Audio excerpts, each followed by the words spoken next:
참 예수님, 연중 마지막을 지내면서 교회는 마지막 날 임금님이 저마치 착한 목자가 양과 염소를 갈라놓듯이 그동안에 존재했던 모든 사람들, 그러니까 세상을 먼저 떠난 사람이거나 아직 살아있는 사람이거나 모두 불러놓고 심판을 하실 것이다.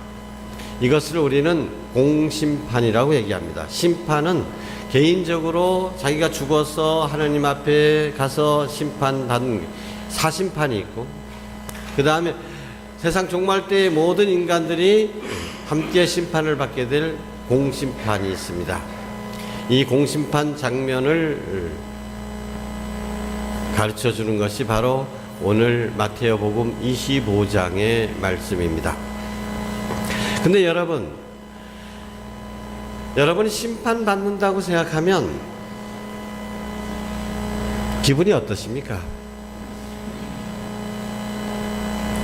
심판이라는 말을 들으면 내가 좋은 쪽으로 판결이 나리라는 것보다도 내가 죄인이다, 너는 몇 년, 징역 몇 년, 이런 벌을 받게 될 것으로 생각을 하게 되고, 그래서 마음이 무거워지지 않습니까? 근데 여러분, 성서는, 하나님의 말씀은 처음에 하나님께서 하늘과 땅을 지어내셨다라고 시작하고 마지막에는 뭘로 끝나는지 아십니까?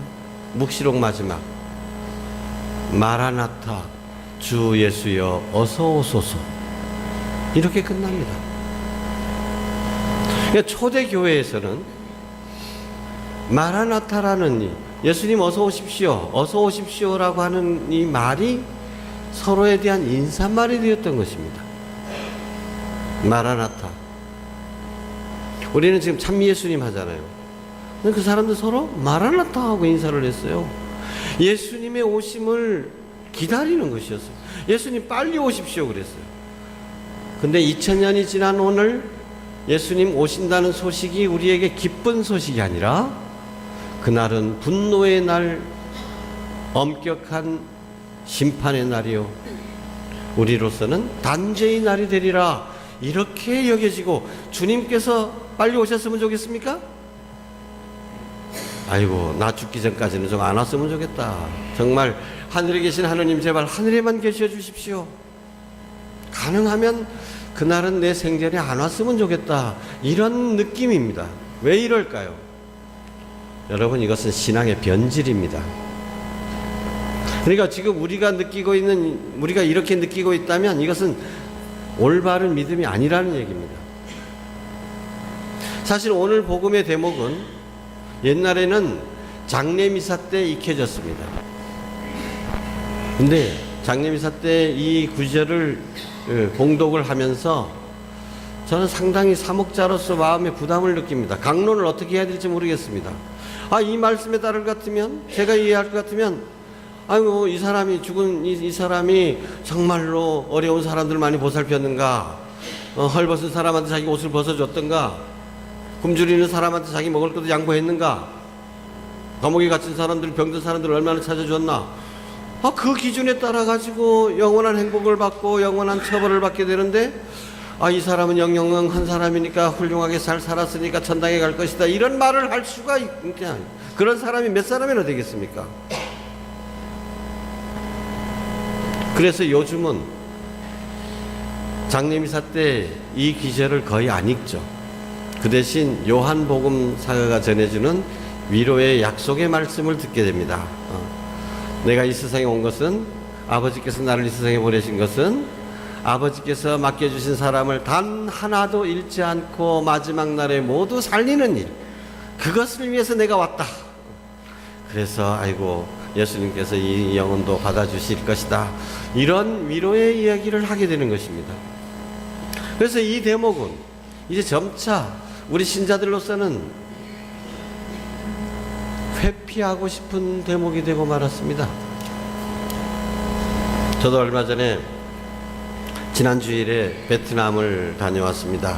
우리 제주도가 4.3의 비극을 겪었던 사람, 이런 장소지만 그래도 지금 화해와 상생을 위해서 서로가 애쓰고 있고, 그래서 아직도 많은 문제가 있긴 하지만 그래도 지금 경우회랑 또 유족회랑 함께 참배도 다니고 화합도 하자, 이런 분위기가 좀 그런 노력들을 많이 하고 있고, 그래서 정부에서도 공식적으로 우리 제주도민들이 그러한 노력을 인정을 해서 공식 기념일로 삼았잖아요. 4.3 기념일, 국가 공식 추념일이 된 겁니다.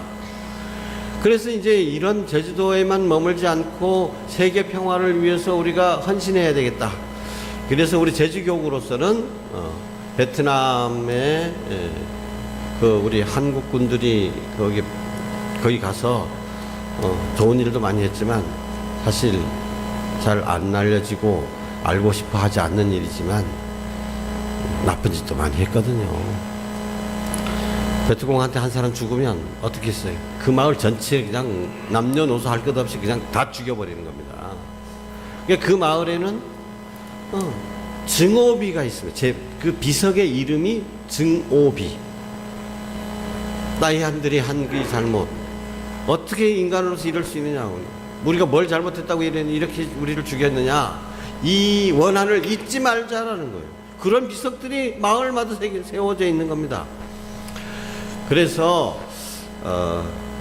우리 4.3의 고장인 우리 제주교구가 그런 곳으로 가서 이제 그들에게 용서를 청하고 또 화해하고 뭔가 그들을 위해서 할 수 있는 일이 있다면 해보자, 그런 마음을 가지고 방문을 했었습니다.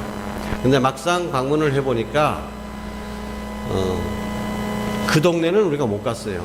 그러니까 주교님이 편지 써준 곳이 주교회 의장한테 편지 쓰니까 주교회 의장은 다른 보좌주교를 소개를 해줘가지고 그 보좌주교를 만났는데, 이 보좌주교는 이 옛날 4.20 그 월남의 남쪽의 수도 그 근처이기 때문에 우리 한국군들이 그 저질렀던 그거에 대한 인식이 별로 없어요. 별로 듣지도 못했고, 그 지방이 그래가지고. 그러면서 그들은 하는 얘기가, 우리는 지금 미래를 향해 나가고 있다. 뭐 옛날에 당신들이 잘못했던 거 우리 그거 잘 알지도 못하고 기억하고 싶지도 않고, 지금 우리는 한국 사람 만나면 친구라고 생각이 되지, 옛날에 우리한테 나쁜 짓 한 놈들 이런 기억 없다. 그리고 지금 옛날에 싸웠던 애도 프랑스하고 싸웠고 미국하고 싸웠지 뭐 한국하고 싸웠다는 기억 별로 없다. 그리고 지금은 중국이 우리 원수다. 오히려 미국하고도 프랑스하고도 잘 지내는데 중국하고 지금 얼마 전에도 전쟁이 날 뻔했다는 거예요. 이거 그 석유 나는 섬 가지고. 그러면서 우리한테 그런 것, 어쨌든 그런 옛날에 잘못했던 거 이런 것보다도 그냥 서로 도와주고 이러면 좋겠다, 이런 얘기만 하는 거예요. 근데 사실 좀 마음이 가벼워지긴 했죠. 옛날에 괜히 뭐 옛날에 잘못했던 거 들추고 그들의 그 아픔을 그럴 필요도 없을 것 같다, 이런 생각도 들고요. 근데 마지막 날에 그래서 4.20의 주교자 성당을 방문하게 됐습니다. 근데 성당 앞에 보니까 거기 관광지가 돼가지고 수많은 사람들이 왔다 갔다 하는데 그 앞에는 장애인들이 많이 있었어요. 근데 장애인들이 되게 보니까 고엽제 피해자들. 이 팔이 요만큼밖에 안 나요. 진짜 닭발처럼 이렇게밖에 안 난 사람들. 또는 다리 하나가 잘못된 사람, 이쪽에만 뭐 이렇게 팍 부은 사람들, 이런 사람들이 모여서 구걸을 합니다. 근데 어쩌다가 한 명만 그런 사람 봤으면 저 지갑 꺼내서 영 주기도 할 건데, 그 많은 사람들이 다 있으면 그거 어떤 걸 거고, 그냥 같이 갔던 나도 모른 척하고, 다른 신부님도 모른 척하고, 거기서 일하는 수녀님들도 모른 척하고, 방법이 없어요. 근데 마음이 무겁습니다. 무거워. 그러면서 오늘 이 복음 말씀이 생각나죠. 이거 나중에 예수님 만나면 너 임마 나 저기 영등다 병신 돼가지고 구걸하고 있을 때 너 쳐다보지도 안 하고 너 모른 척 했지 이러지는 않을까 하고. 얼마 전에는 또 교도소에 있는 형제님한테서 편지를 받았습니다. 한 30년 전에 내가 첫 본당에서 알았던 교우인데 자기 억울하게 누명 써서 지금 있다는 거예요. 그거 도와달라고. 그래, 아이고, 일단 만나서 이야기는 들어보긴 들어봐야 될 건데, 그 생각이 늘 있죠. 그렇지만 차일피일 미루다가, 그 편지를 차에 갖고 다니면서 이제 가보긴 가봐야 될 건데 하다가 점점 미뤄지니까, 아이고, 어떤 생각이 듭니까? 너 예수님이 너 나 감옥에 갇혔을 때 나 찾아보지도 안 하고 말이야. 나 편지도 보내신디 너 모른 척하고. 이렇게 그런 꾸중을 들을 것 같은 느낌이. 그래서 기쁨으로 가는 것이 아니고 욕 안 들을까, 욕 좀 덜 들어볼까, 가긴 갑니다. 근데 이게 여러분들 다 마찬가지일 겁니다.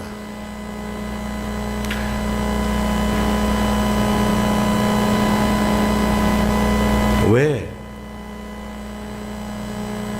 심판의 날에 우리에게는 이렇게 무겁게 다가오기만 할까? 우리가 잘못 살았으니까 그러겠죠? 그런데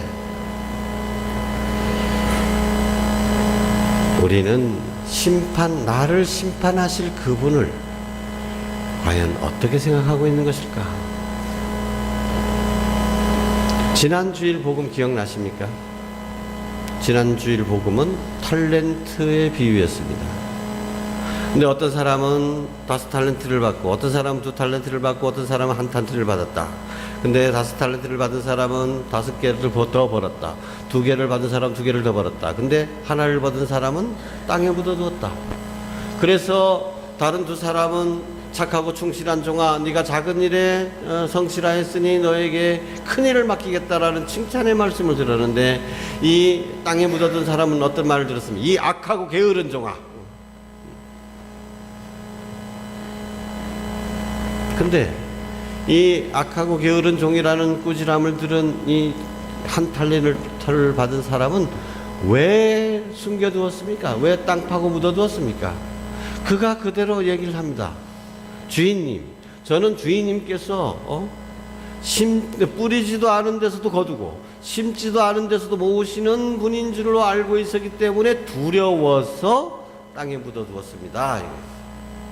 그래서 주님께서 뭐라고 말합니까? 네 입에서 나온 말로 내가 너를 벌하겠다. 넌 나를 그렇게 알고 있었단 말이지. 넌 나를 잔인하다고 봤단 말이지. 나를 무서운 사람으로 봤단 말이지. 진짜 난 너한테 무섭게 대해주겠다.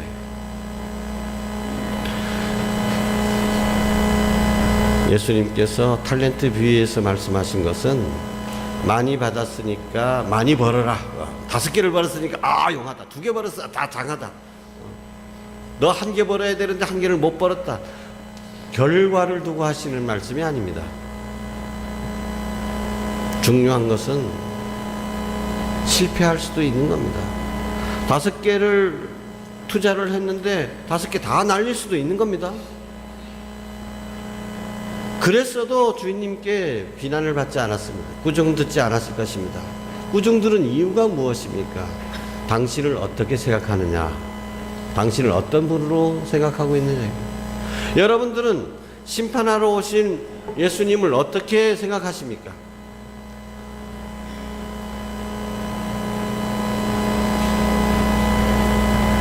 심판하실 때 여러분을 어떤 눈으로 바라보실 것 같습니까? 예수님께서 우리를 아이고 이놈이 못난 자식하고 비웃으실까? 아니면 단호하게 너 이거밖에 못했어 하고 야단치실까? 매서운 눈으로 나를 노려보실까? 도대체 여러분 예수님과 어떤 관계입니까? 예수님을 어떻게 생각하고 계십니까? 이게 문제인 것입니다. 예수님을 우리가 무서운 주인으로만, 나한테 무리한 것을 요구하는, 내 능력 밖의 것을 요구하는 그런 냉철한 성과 위주의 주인으로 생각한다면 그게 벌 받을 짓이라는 겁니다. 그게 아버지의 마음을 아프게 해드리는 것입니다.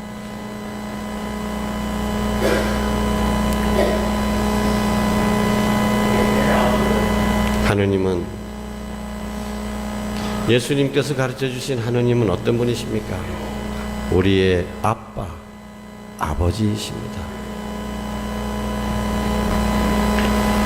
아빠, 아버지께서는 우리가 잘못됐을 때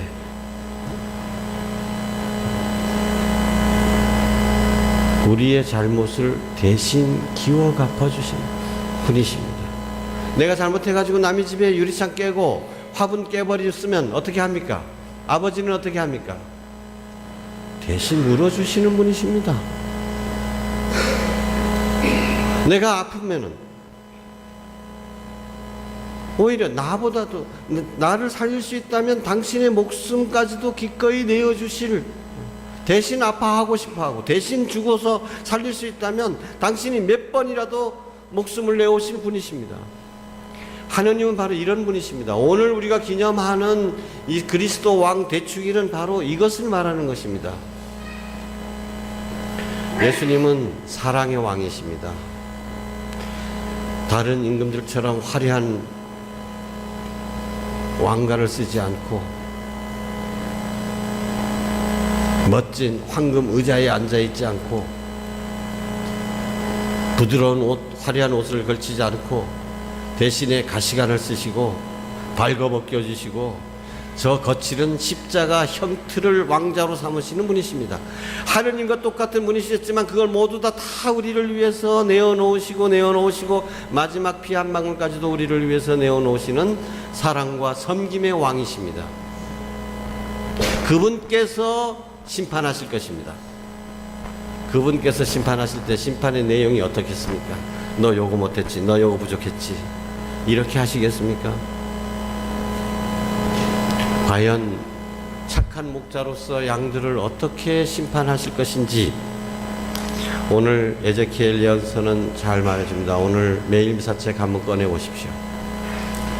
제1독서를 한번 보십시오. 에제키엘 34장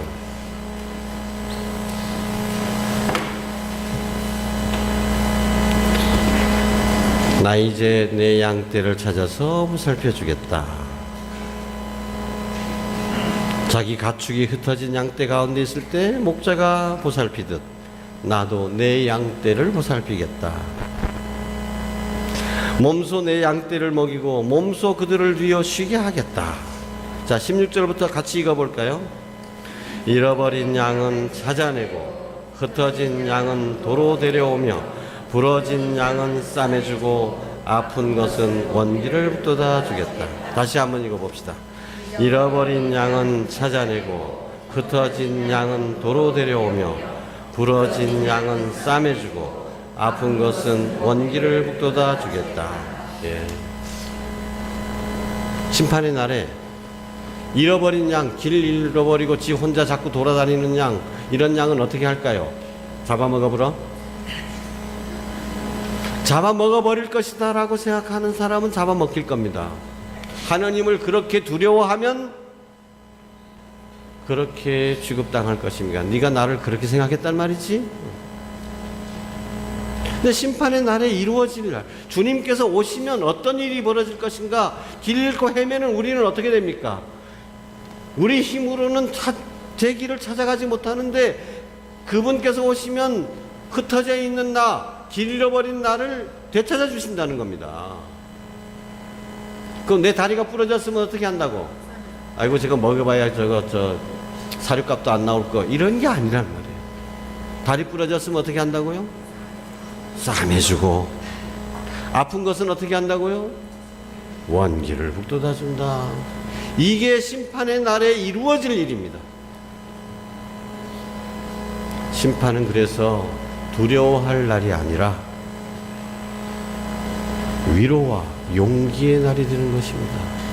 우리의 부족함을 채워줄 날. 지금 이 마지막 날에 이루어질 일들에 대해서 그날 심판의 날이기 때문에 그 심판의 날에 갖고 있는 부정적인 이런 것들을 이용하는 것이 대부분의 신흥 종교들입니다.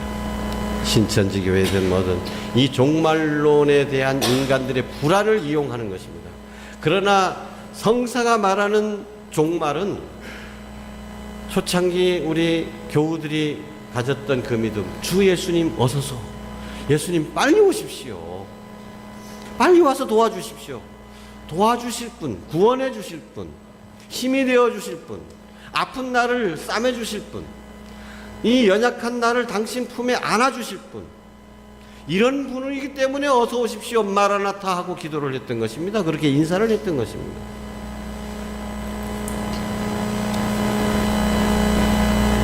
우리가 그러면 25장에서 복음에서 말씀하신 그 판단 기준은 어떻게 되는 것이냐? 그러나 판단 기준이라는 것이 상선벌악이라고 이해를 하는데 이것은 성서의 개념이 아닙니다.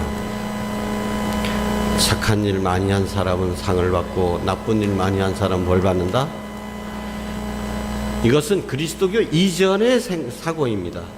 예수님께서 이렇게 말씀하시는 그 이유는 무엇일까? 겉으로 보면은 착한 일을 많이 했으니까 너는 천지창조 이전부터 너희를 위하여 준비된 나라로 들어오너라 하고 축복의 말씀을 들었고, 너는 내 보살펴 주지도 않았으니까 넌 영원한 불 속으로 들어가라 그랬잖아요. 그러면 상선벌악 아니냐?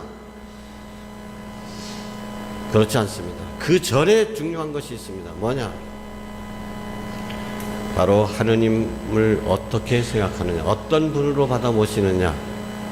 하느님을 이렇게 나약하고 병들고 힘든, 외롭고 소외받은 이들을 돌봐 주시는 분으로 이렇게 믿고 받아들였다면,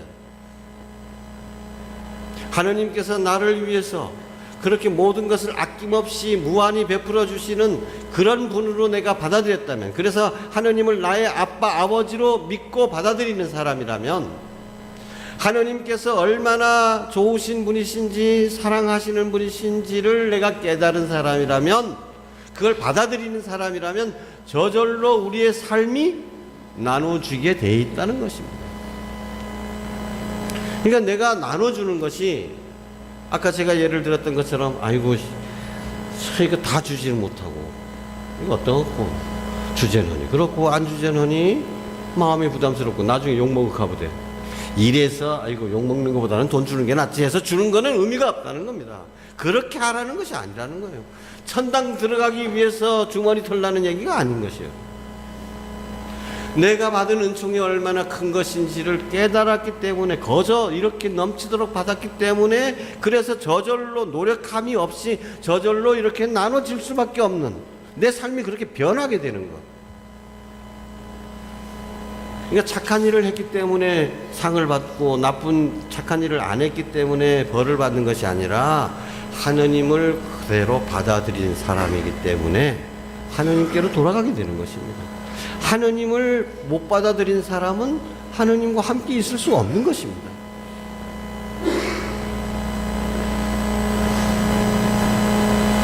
결국 신앙의 근본적인 문제로 돌아가게 되는 것이죠. 하느님은 나에게 어떤 분입니까? 하느님은 조금만 틀려도, 글씨가 삐뚤만 해도 그냥 가차없이 X표를 그어버리시고, 그래서 야박하게 점수를 주시는 그런 분이 아니시다.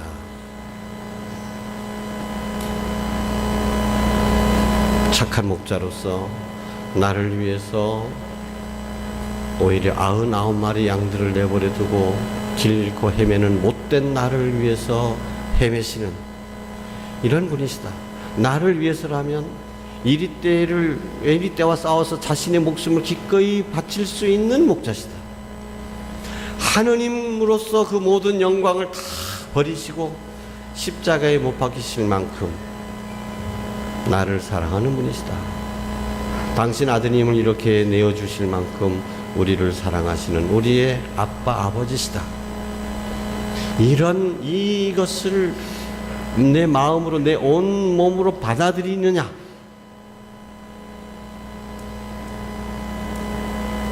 아니냐, 여기에 달려있는 것입니다. 다시 한번 하느님께서 나를 얼마나 지극히 사랑하시는지 그 사랑을 마음껏 받아들이고 감사하며 기쁘게 삽시다. 아멘.